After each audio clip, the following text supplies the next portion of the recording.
In late January, I made a trip to Cambodia, and I think this is a trip of a lifetime.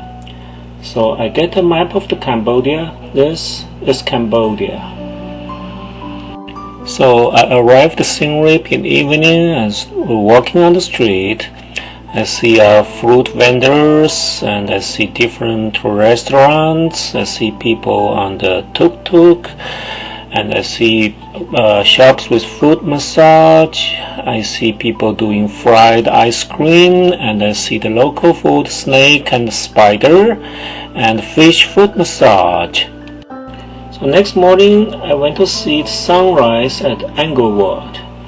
Angkor is a temple complex in Cambodia and the largest religious monument in the world, with site measuring 162 hectares.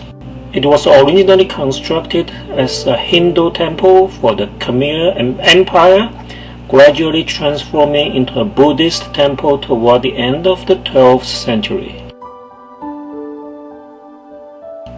After that, I visited Banteay Srey. Banteay Srey is a 10th century Cambodian temple dedicated to the Hindu god Shiva. It locates 25 kilometers northeast of Angkor Wat. It is built largely of red sandstone, a medium that lends itself to elaborate decorative wall carvings which are still observable today. The buildings themselves are miniature in scale, unusually so when measured by the standards of Angkor construction. These factors have made the temple extremely popular with tourists and have led to its being widely praised as a precious gem or the jewel of Khmer art. South of Banteay Srey, I found Cambodia Landmine Museum, founded by a former child soldier who fought for the Khmer Rouge, the Vietnamese, and the Cambodia army. Now he dedicates his life to removing the landmines he and thousands of others laid across Cambodia. And now war is over and the Cambodia people live a peaceful life. Everywhere I see kids like these two girls I met here with their happy faces, enjoy life and playing with their friends. They are friendly to people too. They approach you and show greetings to you and sometimes have fun with you. Next, I went to visit Banteay Siem Reap. It is a temple built on the Suryavarman II in the early 12th century, and it is a Hindu temple in Angkor Wat style. Named after the Siem Reap, an ancient people of Indochina, the temple uses the same materials as the Banteay Srey. Next, I visited the Lowland Monastery Orphanage School, a school for orphans by the Lowland temples. It is full of Buddhist paintings and symbols and books. I was amazed to see the young students here using laptop to learn the Buddhist culture. They are eager to learn all kinds of the knowledge, and I talked with a teacher who showed me the library books and taught me the subjects of the school. The food is simple, but I can feel that their spirits are rich. In many Southeast Asian countries, monasteries provide education to children who otherwise would not receive it. Next, I see Preco Temple, meaning the Temple of White Bull. And not far is the Bakung Temple. It is the first temple mountain of sandstone constructed by the rulers of the Khmer Empire.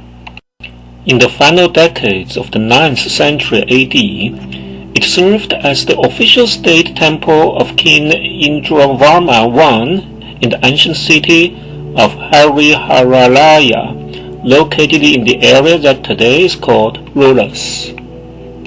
It looks like a stepped pyramid, a symbol of the early Khmer temple architecture. And in the afternoon, I took a boat and visited Siem Reap River. It's a river flowing through Siem Reap province in the northwest Cambodia. People live in the easy houses sitting on the bank of the river and they drive motorboats running around the river. Oh, here is a fisherman, and here's another driving a boat with the waves on the river, and here I see another tourist boat, and I see buffaloes on the bank of the river. Singip River flows into Tongless Sub Lake. It's a freshwater lake which connects to Mekong. And on the Tongless Sub Lake, I see a fishery village which are actually scattered boathouses on the water. Each fisherman's family live in a boat like this. Impressively, I see a floating school on the water. Children in this school come from the floating village, and there are 1,000 ships. More than 10,000 people live there. Only a few hundred children who are in the school went every day to the floating school or near the Singip River. They also are very happy when they can go for a ride on the ground. These two girls waved to me as I took picture for them and drank some water, and this boy is doing his homework. And this is the classroom where children gather together and they discuss homework together. And here are other two boys with happy faces, and here I take some more pictures showing their classroom activities. For the subjects, they learn Cambodia language, English language, mathematics, and etc. In each classroom, you'll find portraits for King Sihanouk's family. And here is the boats kids use to come to school. And here are two girls in a floating shop nearby. Here you see a fisherman collecting net, and a boy waving from the bank, and the house on the bank of the fisherman, and a floating shop. And on the way back to Singip, I see more buffaloes walking on the street. Apsara is the title of a Khmer classical dance. It is said that if you do not see the Apsara dance in Cambodia, you have not come to Cambodia. I had the luck to see the Apsara dancing that night at a big restaurant with hundreds of guests, and I really enjoyed the elegance and the beauty of the traditional Cambodian music and dance. After that, I enjoyed a special session of foot massage tickled by hundreds of small fishes. Look, here is me in the foot massage. Okay, back to Angkor Wat the next day. Angkor Wat is the prime example of the classical style of Khmer architecture, the Angkor Wat style, to which it has given its name. But the 12th century Khmer architects had become skilled and confident in the use of sandstone as the main building material. Look at the monkey here. Here is a fabric statue of Buddha without head. This is lintel and pediment. This is a typical temple mountain. This is a prasat representing a mountain. Here is an outside corridor, and here we found an internal yard. This is a walking corridor. Integrated with the architecture of the building, and one of the causes of its fame, its Angkor Wat's extensive wall carvings showing troops and wars of that time. Next, I came to Angkor Thom via its south gate. There are 4 faces carved upon its tower. On each side of the causeway are railings fashioned with 54 stone figures engaged in the performance of a famous Hindu story, the myth of the churning of the ocean. Look at how giant the trees are. Next, I visited the well-known Bayon Temple. It was built in the late 12th century. Its most distinctive feature is the multitude of serene and smiling stone faces on the many towers which jut out from the upper terrace and cluster around its central peak. So take a look at these smiling faces. When I see them smile, I smiled, and I felt a total peace in mind and soul. And look at how calm they are. I stayed there for the whole morning. Next, I visited the Baphomet Temple. Built in the mid-11th century, it is a 3-tiered temple mountain. It's dedicated to the Hindu god Shiva. Outside the Bafum temple, I saw two giant huge trees, and one of them seemed to form a very strange structure. Take a look at the details of its root here. And this is the root of the other tree. The terrace of the elephants was a platform from which to view the Angkor King's victorious returning army. The middle section of the retaining wall is decorated with life-size Garuda and lions. Beside is the terrace of the Leper King, which has many carvings of Nagas, demons, and other mythological beings. Now, I believe many of you have seen the movie Tomb Raider. Yes, the original location of this film, Tomb Raider, is taken at this place called Temple of Tapram. It was built in late 12th and early 13th century. The photogenic and atmospheric combination of trees growing out of the ruins and the jungle surroundings have made it one of the Angkor's most popular temples with visitors. They are silk cotton tree and strangler fig tree. After so many years in history, the roots of the trees running along the wall of the temples, and they coexist with those temples. And I had to use a wide-angle lens to record all these pictures. This is a random tourist, and this is a lady staff guard sitting in the corridor.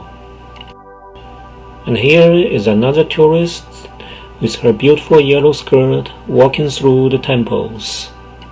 I believe that Tapram is a very attractive location for photographers around the world. This is inside the temple when I look up, and here is a good place for practicing composition with frames. Here you can find window in windows, wall in walls, and gate in gates. You can also find a corridor like this with lots of imagination. Interesting enough, I found a house for spiders. Look at these webs. They constitute different lines and shapes under the sunshine. Unfortunately, I did not find any house owners of these houses. The spiders must be out hunting food. It reminds me of the novel Charlotte's Web. Here is another lady guard sleeping, a female monk smiling at me, and a cute little girl trying to sell some souvenirs to me. And outside the temple, I saw a white buffalo walking its own way to its home. And here are two pictures of the Srasram pool outside the temple. Located southeast of Tapram is the Bantik Day Temple. It means a citadel of chambers or a citadel of monks' cells. It has a magnificent spawn tree in it. See its giant root penetrating the wall of the temple, and here I am. As I had to go to the mountain top to see the sunset, I decided to ride elephant. Look, the guy in the middle is me on the elephant. Had to pay some tips to the guide. It took about half an hour for the elephant to walk up to the top of the mountain. Far away from the mountain, we can see Angkor Wat. The name of the mountain is called Non Bakhan, and it is said that it's the most beautiful place to see sunset on the planet Earth. So this is the sun seen from my hand, seen from far away, and the final moment before it goes down. The next morning I went to see East Mabon Temple. It was dedicated in 953 AD to the Hindu god Shiva and honors of the parents of the king. It was built with sandstone, brick, laterite, and stucco. Ha! What a cute little boy playing sign here.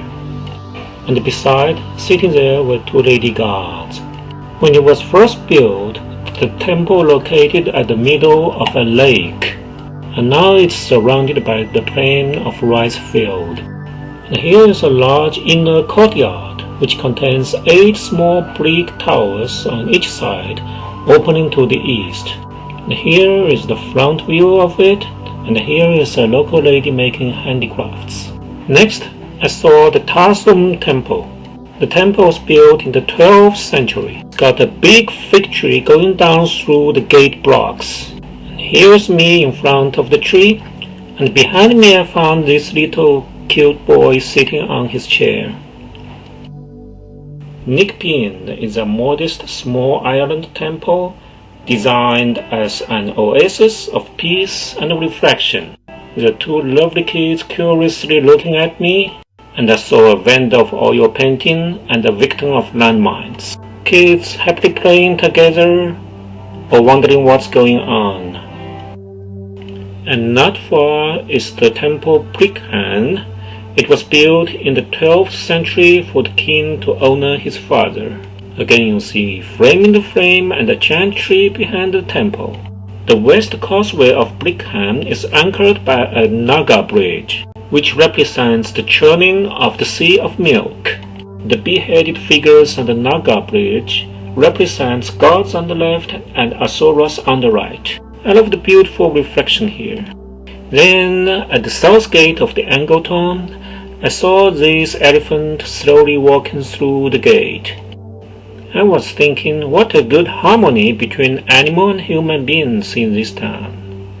Oh, you see the hot balloons far away there? In the afternoon, I arrived at the capital of Cambodia, Phnom Penh, and visited its royal palace. It's a complex of buildings which serves as the royal residence of the King of Cambodia. The palace was constructed after King Norodom in the mid-19th century. And this is the stupa of King Norodom. See 3 monks sitting there? And outside the royal palace, I saw more monks walking on the street or just standing against the wall of the royal palace. And there's a portrait for King Sihamoni. Next, I visited National Museum of Cambodia. It's Cambodia's largest museum of cultural history and is the country's leading historical and archaeological museum. And here I see more monks coming to visit, to learn, or to think. Look at this monk here. After the museum, I came to the Mekong River. What a peaceful and tranquil picture. People come here to sit or relax.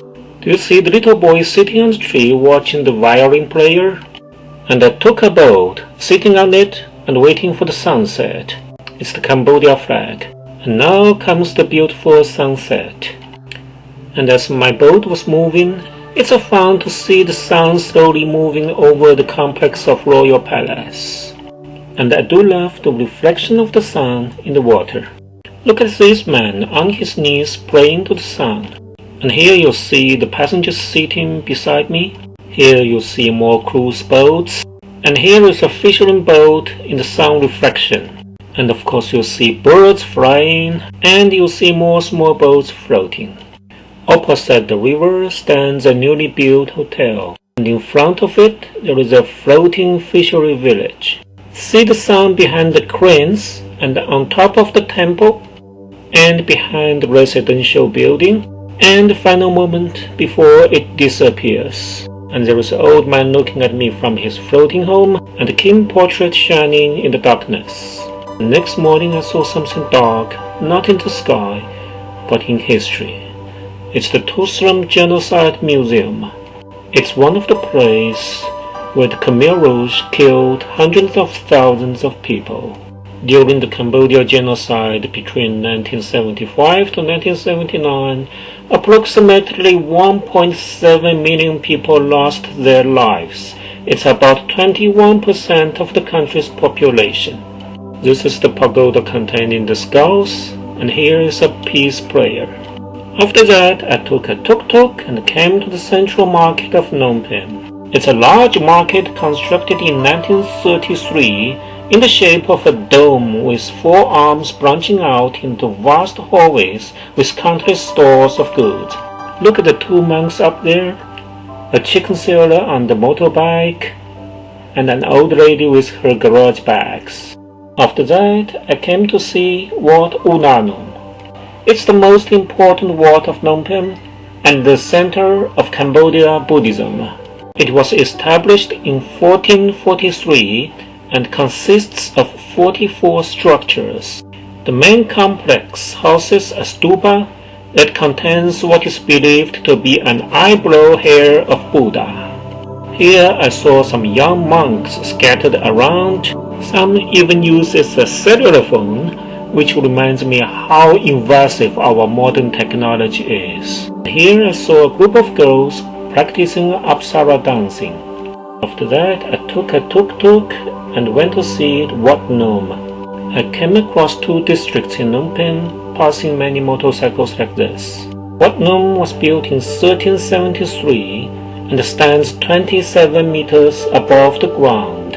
Here you see all kinds of different people in Cambodia society, like this old man sitting behind the line, the sport seller, and this bottled water vendor. Here I see a group of kids sitting and praying, and she's selling incense and candles. Kids sitting or watching people, or just hanging around. So this is the old lady Pen, which the city Phnom Penh named after her. Look at the 3 female statues holding the roof. This is an incense burner with prayers nearby, and this little girl is burning incense from the candle. Many people come here to pray for good luck, which brings a big consumption of incense sticks. Ah, look at the boy. And then I took another tuk-tuk, passing the central market again, and saw some monks working on the construction field. When dusk comes, I arrived at the Olympic Stadium. It has a capacity of 50,000 people, built in 1964, the year I was born. Here I see kids praying, having fun on the grass, and a girl with her brother selling drinks. And I see hundreds of people exercising, dancing together in the rhythm of music. And finally, it's time to say farewell to Cambodia. In the morning, I passed through the Independence Monument, took my airplane, waved back to Cambodia, and flew all the way to China. Thanks for watching.